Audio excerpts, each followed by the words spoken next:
ሆነሽ ነው የምታለቅሽው? እናንተ አውነታችሁ ሀቢባ ሶሪ። ከመቼ ጀምሮ ደግሞ አንቺ አደባባይ ላይ ማልቀስ የጀመርሽው? ሄሎ ቅማላ መላጣ ምልጥልጥ የተመለጥክ እንዴት ግን የሰው ልጅ ለገንዘብ ሲል በዚህ መጠን ማሰብ ይሳነዋል? ክብሩን ይጥላል፣ ማንነቱን ያዋርዳል። በጣም እኮ የሚገርም ጊዜ ላይ ነው ያለነው በእውነት። ይሄ ቲክቶክ የሚባል ነገር በዚሁ ከቀጠለ እርግጠኛ ነኝ ለገንዘብ ሲሉ የቤተሰቦቻቸውንም ቤት የራሳቸውንም ቤት ማፍረሳቸው አይቀርም እንዲሁ ከቀጠለ። በጣም ደግሞ ግርም ከሚለኝ ነገር ውስጥ አንዳንዶችን በመልካም ስራ ላይ ጥሩ ነገር ሲሰሩ ስናይ እነዚህ ልጆች በሳል ናቸው፣ ጭንቅላት አላቸው ብለን የምናስባቸው ሰዎች ራሱ ገንዘብ ህሊናቸውን ሲያውር ነው እየተመለከቱ ያለሁት። እና ዛሬ የተለያዩ ቪዲዮዎችን አሳያችኋለሁ። ምናልባት እንዲህ አይነት ቪዲዮዎች ስታዩ ጌም እኮ ነው ኤላ ደግሞ ታካብዳለህ እንዴ ይሄ እኮ ያለ ነገር ነው ልትሉኝ ትችላላችሁ። ሁሉም ነገር አግባብና ወግ አለው። እንዴት ነው የሰው ልጅ በሚረግጠው ጫማ እንቁላል እንዴት ይጠጣል? ተመልከቱ ይሄን ቪዲዮ። ኢና ሊላሂ ወኢና ኢለይሂ ከተተችው ባንድ አረከተችው። ሴት እንኳን እንቁላል በጫማ አረባጠችው። ወላሂ ላዚም እሺ ይሄንን አያችሁ አይደለ? አጠገቡ ያለው ልጅ ደግሞ ቀጪው ማለት ነው። ጸጉሩን ታዩታላችሁ አይደለ? በጌም ነው እንግዲህ እንዲህ ላይቭ ላይ የተላጨው ማለት ነው። እንደዚህ ያስላጨችው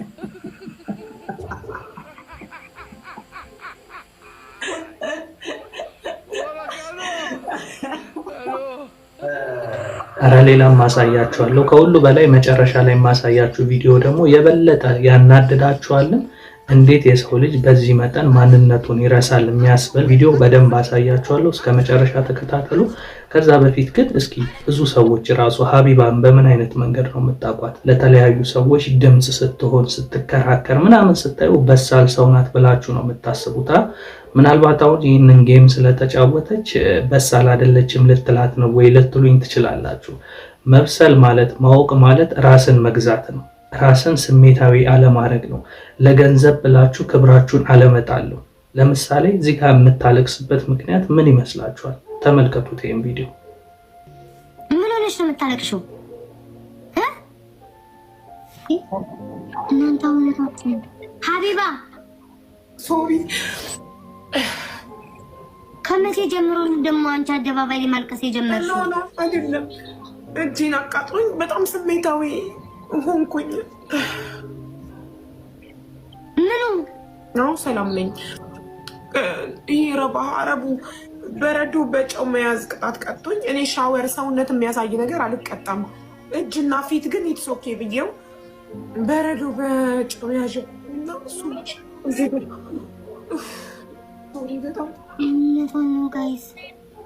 አይዞሽ ሀቢባ፣ በኢየሱስ ክርስቶስም አይዞሽማ፣ አይዞሽ ሀቢባ። እንዴ ደግሞ እንደዚህ አይነት ቅጣትም አለ? ያማል። እንዴት ነው ያደረገሽ? ከነሳት እንጂ ውሃ ቋጠረ። ይኸውልሽ ተነፋፍቷል። ጌታሽ አንቺ ለስንት ደቂቃ ነው ያስያዝሽ ሀቢባ? ለ3 ደቂቃ እና 3 ደቂቃ ሳያልቅ መቆጣጠር አልቻልኩም። እጄን ግን የራሴ ዜጋ ሆነ እንደዚህ ያደረገኝ በጣም ያሳዝናል። ችግር የለም። ኮመንት ላይ ምን አሉ? የሆነ አበሻ ነው ቅጣት ያሉት። ኤርሚን ተቀጥቷል አሉ። ችግር የለውም። ይሄ እኮ ቁስል ነው። ውሃ ነው የቋጠረው። ውሃው ይፈነዳል፣ ከዛ ይደርቃል። ጠባሳም ከሆነ ይሆናል። እጅ ያልተቆረጠ። እኔ ደግሞ ጀግና ነኝ። ያልገደለኝ ነገር ያበረታኛል። እኔ ማክፍሉ ስትቀሩ በሌላ ዜጋ ሄዳችሁ እኔን እንደዚህ አይነት ቅጣት ማስቀጣት ኤምቦኒው ምን ያህል ባንዳ እንደሆናችሁ የገዛ ዜጋቸው ነው። ዜጋ ስማቸውን ግቡ እየተጻፈልኝ ያለው ግለሰብ ከሆነ ሄዶ እንደዚህ አይነት ቅጣት ያሉ እሱ ምን ያህል ባንዳ የሀገሩን ዜጋ የሚሸጥ ኦሊቬራ አለሽ ሀቢባ፣ ኦሊቬራ አለሽ። በሆነ ኢትዮጵያዊ እህቱ ነኝ። እኔ ኢትዮጵያዊ እህቱን ግን ለአንድ አረብ አሳልፎ ሰጥቶ እንደዚህ እንድቀጣ ማድረግ ጀግንነት አይደለም። ባንዳ ከሀዲ፣ አገሩን የሸጠ ዜጋውን የሸጠ ከሀዲ ይባላል። እንደዚህ አይነት ሰው መቼም እንዲህ የሚያደርግን ሰው ያስባል ወይም ደግሞ በሳለው ልትሉኝ አትችሉም። ለምን እንደዛ እንዳልኳችሁ ልንገራችሁ። እሷ አሁን ያየችው ለገንዘብ ስትል በዚህ መጠን እጇ እስኪቆስል ድረስ መግል እስኪይዝ ድረስ ከዛ ደግሞ ምን አለች? እኔ ጠንካራ ነኝ፣ ይህንንም አልፈዋለሁ፣ አሸንፈዋለሁ አይነት ለራሷ ሞራል እየሰጠች ነው ያለችው። ይሄ ዝም ብሎ ነገር አይደለም። አንዳንዴ እኛ ሳናውቀው የምናረጋቸው ነገሮች ህይወታችን ላይ ትልቅ ዋጋ ያስከፍሉናል። ለምሳሌ እጇ ኢንፌክሽን ፈጥሮ በጊዜ ሂደት ምናልባት ጣቶቿንም ሊያስቆርጣት ይችላል። ይሄ ነገር በዚህ ቅስፈት ውስጥ በአንዴ እንደዚህ ውሃ ቋጥሮ የቆሰለ ነገር በጊዜ ሂደት ምን ሊፈጠር እንደሚችል አታውቁም። ለምሳሌ አንዲት እህታችን ኢቢኤስ ላይ ቀርባ አሁን ደግሞ ቅርብ ጊዜ በማስተር አብነት በኩል ወደ 4 ሚሊዮን ብር የተሰበሰበላትን ልጅ ታሪኳን ሰምታችሁታል። እንደ ቀልድ እግሯ ላይ የጀመረ ቁስል ማለት ነው። በልጅነቷ ኖርማል እግሯ ላይ የጀመረ ቁስል በጊዜ ሂደት ቁስሉ ኢንፌክሽን እየሆነ ሲጠረግ ምን ሲል እየባሰ እየመረቀዘ ሄዶ መጨረሻ ላይ ምንድን ነው የሆነችው? እግሯን የተቆረጠው። ያ የሆነው ግን እሷ በጌም ምናምን አይደለም እንዲህ አይነት አደጋ የደረሰባት። ቁስሉ ግን በጊዜ ሂደት እግር እስከ ማስቆረጥ ነው የደረሰው። እንዲህ አይነት ደግሞ በቅብጠት የምናመጣቸው ችግሮች እጅም ሊያስቆርጡ ጣትም ሊያስቆርጡ ይችላሉ። ይሄንን ሰው እንዴት በዚህ ልክ ይደድባል? ወይም ደግሞ ለገንዘብ ሲል እንደዚህ ይሆናል። ለቃሉ ይቅርታ አድርጉልኝ ደደብ ምናምን ስል፣ ምክንያቱም እንዲህ አይነት ነገሮችን ፊት ለፊት ካልተናገረን ሌሎች ልጆች ለገንዘብ ሲሉ እነዚህን አይነት ሰዎች እየተመለከቱ እነሱም ይሄ እንደ ጨዋታ አድርገው እያዩ እነሱን አርአያ አድርገው ከዚህም የከፋ ሌላ አይነት ችግር ውስጥም ሊወድቁ ይችላሉ። ይሄንን ደግሞ ለምን እንዳልኳችሁ ቀጥዬ የማሳያችሁ ቪዲዮ ደግሞ የበለጠ በጣም ጭንቅላታችሁን ሊያሳምማችሁ ይችላል። ምናልባት አንዳንድ ሰዎች ይሄ ምንድነው ማካበል ምናምን የምትሉ የእነሱ ቢጤ ልትኖሩ ትችላላችሁ። እኔ ግን አንድና አንድ የምናገረው ሰሚ ላለ ሁለትም ሶስትም ሰው ማገናዘብ እንዲችል እንዲህ አይነት ነገሮች መበረታታት የሌለባቸው በጣም ትክክል ያልሆኑና የሰው ልጅ ገንዘብን እንደ መጠቀሚያ ወይም የሆነ ነገር ለማገልገያ አድርጎ ማሰብ ነው እንጂ ያለበት ራሱን የሚያስገዛበት፣ ራሱን የሚያስክድበት፣ ራሱን የሚያንቋሽሽበት፣ ክብሩን የሚያስጠልበት ነገር ሊሆን አይገባም። ገንዘብ መጠቀሚያ እንጂ ክብርን ማስጠያ አይደለም። ይሄንን ነገር ለሁላችሁም ማሰብ አለባችሁ። እንዲህ አይነት አመለካከት ካለባችሁና እንደነዚህ አይነት ሰዎችን ዝም ብላችሁ የምታልፉ ከሆነ ወይም ብዙ ተመልካች ስላላቸው ነገ እነሱም የሆነ ነገር ይሉኛል ብላችሁ ይሉኝታ የሚይዛችሁ ከሆነ ይሄ ልክ አይደለም። እኔ ለእንደነዚህ አይነት ሰዎች ይሉኝታ አይዘኝም። ጥሩ የሰሩ ጊዜ ጥሩ ናቸው እላለሁ። ለምሳሌ ሀቢባ ጥሩ የሰራሽ ጊዜ ለሰዎች ድምጽ በምትሆን ጊዜ የተለያዩ ቪዲዮዎች ሰርቼላታለሁ። ልክ አሁን ቀጥዬ የማሳያችሁ ዜድን ብትሆን የሆነ ጊዜ ላይ ስታለቅስ ለመቺ ልጅ ታስለቅሷታላችሁ ብዬ አውቃለሁ። እንደገና ደግሞ ወንዳ ወንድ የነበረችበትን ስታይል ወደ ሴትነት ስትቀይርም አፕሪሺየት አድርጌ እንዲያምርባታል አድንቋት ወደ ራሷ ማንነት እንድትመለስ እንዲህ አይነት ነገሮችን ማድነቅ መልካም ነው። ምክንያቱም እቺ ልጅ ስትፈጠር ሴት ሆና ነው የተፈጠረችው። ያልተፈጠረችበትን ማንነት እንድትይዝ ወደ ወንዳ ወንድነት ስትሄድ ግን አፕሪሺየት ማድረግ ትክክል አይደለም። ምክንያቱም እኔ ለምሳሌ ወንድ ነኝ፣ ሴት መሆን አልችልም። ሴት ደግሞ ወንድን መሆን አትችልም። ስለዚህ አንድ ሰው ወዳልተፈጠረበት ወይም ደግሞ ፈጣሪ ወዳልፈቀደለት ወንድ አድርጎ እስከፈጠረው ድረስ ወደ ሴት ለመሆን የሚሞክር ከሆነ ያ ሰው ትክክል ወይም ደግሞ ልክ ያልሆነ ነገር አለበት ማለት ነው። ሴትም ሆና ወንድ ለመምሰል የምትሞክር ከሆነ ትክክል ያልሆነችበት ወይም የጎደላት ነገር አለ፣ በራስ ያለመተማመን። ምክንያቱም ሴትነት በራሱ ውበት ነው፣ ወንድነት በራሱ ውበት ነው። ስለዚህ ትክክል ያልሆነውን ትክክል አይደለም ማለት መልመድ አለብን።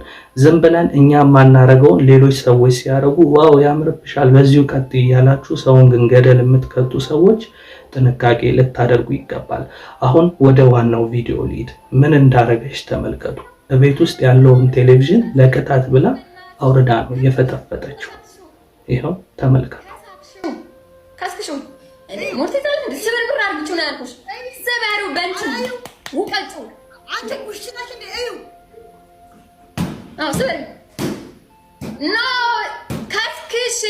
መሬት ላይ እርገጭው፣ መሬት ላይ እርገጭው። ሰባብሩ ነው ያልኩሽ። አልችለውም። ትልቅ እኮ ነው። ዋ አልችለውም። አረ ሚካኤልን እዩ፣ ሚካኤልን አክኝ በካይሉት እስኪ አይ ልጅ ተሰጣ ስራታ አይሹ ምንድን ነው አይሹ? ከስክሽው አንስተሽ መሬት ላይ የኔ ቆንጆ ጀምረሽዋል፣ ጨርሽው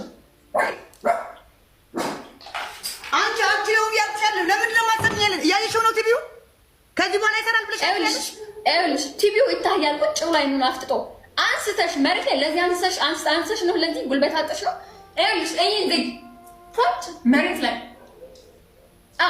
ከስከስ መሬት ላይ ከስከሽ ምን አባቱ እርገጩ ሰባብሩ ይሰበር ኮሜንት ላይ ይሰበር በሉ ኮሜንት ላይ ጋር ይሰበር በሉ ይሰበር እርገጩ ቆሜ በዚህ ላይ በሉ ያላ ነው የመጥቼ አወርዳለሁ ጣልቃለሁ ሰው ተዘባታ አልተሰባበረም በደም እያየነው ነው ስብርብር እንዲል ነው የምፈልገው እልሄን እሱ ጋር ነው የምወጣው ቅድቤን ያስላጨሽኝ አንበሳን የበላሽኝ ዳዩ ጨክኝ በታሳሽ አሁን ተታለሽ እዩ ምቹ የልብ ያልደረሰም ምቹ አይሉ ገጽ ድጥጥኝ አንቺ ካርቶን ቲቪ ላጩ አሁን እኔ እንዲህ ያለውን ነገር ጌም ነው ብትሉኝ በጭራሽ ልቀበለው አልችልም። ለምን እንደማልቀበለው ልንገራችሁ። የሆነ ከሀብታም ቤተሰብ የተወለድን ወይም የሰለጠነ ሀገር ላይ የኖርን የገንዘብ ችግር የሌለብን የኢኮኖሚ ችግር የሌለብን ሰው ብንሆን ያምርብናል። ሌላም ነገር ብናረግ አይደለም ቴሌቪዥን ሌላም ነገር ብንሰባብር ያምርብናል። ግን ሰው ሀገር የወጣንበትን ነገር ልናስተውል ይገባል። በዚህ መጠን መጨማለቅ በራሱ ፈጣሪ ያልተገባ ነገር ይሰጠናል። ምክንያቱም ከልክ ያለፈ ጥጋብ ነው ይሄ። ለምን እንደዚህ ያልኳችሁ መሰላችሁ? ይህቺ ልጅ አሁን ያለችበት ሀገር ላይ ከሆነ ከአመት ከምናምን በፊት ወይም ከወራቶች በፊት ምን ስትል ሰምቻታለሁ መሰላችሁ? ያለውበት ሀገር ላይ በህገ ወጥ ነው የምሰራው፣ ኢቃማ ነው ወይም ደግሞ ይሄ የመኖሪያ ፍቃድ የሚባለው ነገር የለም፣ እሱን እንኳን ማሰሪያ ገንዘብ የለኝም ስትል የነበረች ልጅ ናት። ለቀጣይ ህይወቷ ስቴብል ሆና ህጋዊ ሆና ከዛሬ ነገ ፖሊሶች ያዙኝ ሳትል ሳትሳቀቅ የምትኖርበትን ነገር ሳታስተካክል እዚህ ጋር ግን ቴሌቪዥን ትሰብራለች። ታዲያ ይሄ ቅብጠት አይደለም? ይሄ ራስን ማዋረድ አይደለም? ይሄ በጣም ነው የሚያሳዝነው። በዚህ አጋጣሚ እንግዲህ እንደዚህ አይነት ነገር ስናገር ሌሎች ሰዎች ቅር እንዳይላችሁ፣ እኔ ከነዚህ ሰዎች ጋር የግል ጸብም ሆነ የግል ግንኙነት የለኝም። ማቃቸው እንደ ማንኛውም ሰው በሶሻል ሚዲያ ነው። ጥሩ በሚሰሩ ሰዓት እንዳልኳችሁ ጥሩ ሰሩላለሁ። ትክክል ያልሆነ ነገር ደግሞ ሳይ ማንም ይሁን ማንም እኔ በበኩሌ አላልፍም። ምክንያቱም ይህንን ቪዲዮ ሌሎች ሰዎች በጨዋታ መልክ አይተውት ከነበረ የኔን ቪዲዮ ደግሞ ሲመለከቱ ሌሎች እንደኔ የሚቃወሙ ሰዎች ካሉ እኛም እንዲህ ብናረግ እንዲህ ልንወቀስ እንችላለን የሚል አመለካከት ይፈጥርባቸዋል። ሁሉም ሰው ግን እንደዚህ አይነት ነገር ሲያይ ዝም የሚል ከሆነ ሌላው ታዳጊው አካል እነሱን የሚያየው አካል ትክክል ይመስለውና እንግዲህ ቤት ውስጥም ቤተሰብ የገዛውን ቴሌቪዥን መስበር ይጀምራል። ለጌም ብሎ ለገንዘብ ብሎ ይህን ከሰበርኩ በኋላ በጌም ከማገኘው ገንዘብ መልሼ እገዛዋለሁ አይነት ሀሳብ ሊፈጠር ይችላል። አንድ ነገር ገንዘብ ስላላችሁ ብቻ የምትገዙት ወይም ደግሞ ተኳለው ብላችሁ የምታደርጉት ነገር አይደለም። ይሄ የስነ ስርዓት ጉድለት ነው፣ የክብር ጉዳይ ነው። የቤተሰባችሁን ቴሌቪዥን ብትሰብሩትና ጌም ነው ምናምን ብትሉ ቤተሰብ እንደ ጌም አያየውም። ወይም ጎረቤት ምን አይነት ልጅ ነው ያሳደጋችሁት? እንዴት አይነት ነውረኛ ነው? ከየት ያመጣው ነገር ነው? እንዲያ ያለ ነገር ባህላችን ነው ወይ? እዛ የውጭዎቹን ሴጣናዊ ነገር እየተመለከታችሁ እኛም ሀገር አስገባችሁ የሚል ተቃውሞ ያስነሳል እንጂ አያስጨበጭብም። ስለዚህ እንዲህ አይነት ድርጊቶችን ሌሎቻችሁም ስታዩ ማለፍ የለባችሁም። የተሰማችሁን ሀሳብ ያለ ፍርሃት ልታወግዟቸው ይገባል። ይህንን ቪዲዮ ለብዙ ሰው ሼር አድርጉት። እናንተም ሀሳባችሁን በኮሜንት ላይ ደግፋችሁ ሳይሆን ተቃውማችሁ መጻፍ አለባችሁ።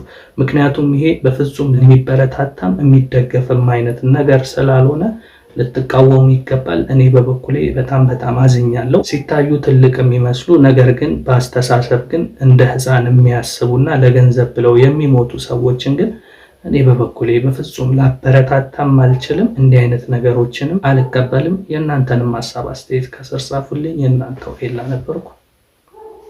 መልካም ጊዜ